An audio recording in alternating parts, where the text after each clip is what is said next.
नमस्कार मित्रांनो, राज्य कर्मचाऱ्यांना वाढीव भत्त्यासह थकबाकी रक्कम मिळणार. जाणून घ्या वित्त विभाग परिपत्रक. वित्त विभाग मार्फत निर्गमित करण्यात आलेल्या परिपत्रकेनुसार कर्मचाऱ्यांना वाढीव भत्त्यासह चक्क 6वा वेतन आयोगानुसार फरक मिळणार आहे. राज्यातील आदिवासी लक्षग्रस्त विभागामध्ये कार्यरत कर्मचाऱ्यांना प्रोत्साहन देण्याकरिता वेतनात दरमहा प्रोत्साहन देण्याची तरतूद आहे.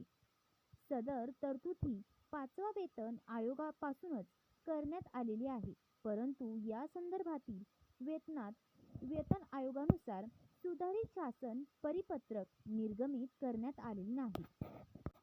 यामुळे 5वा वेतन आयोगामध्ये करण्यात आलेली प्रोत्साहन भत्त्याची तरतूद लागू करण्याचे निर्देश वित्त विभाग मार्फत देण्यात आलेले आहेत.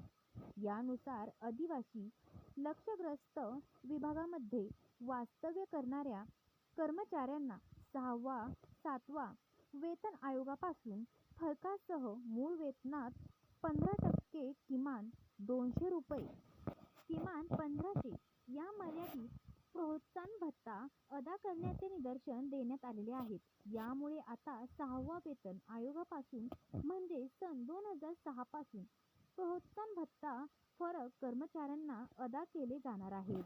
व विद्यमान वेतनात कमाल 1500 या मर्यादित प्रोत्साहन भत्ता वाढवण्याचे निर्देश देण्यात आलेले आहेत. या संदर्भात वित्त विभाग, रेखा व कोषागार महाराष्ट्र राज्य संचालक यांचे दिनांक 8/12/2025 रोजी निर्देश देण्यात आलेले आहे. तर मित्रांनो, अशाच नवनवीन अपडेटसाठी आपल्या चॅनलला सबस्क्राईब करा. धन्यवाद.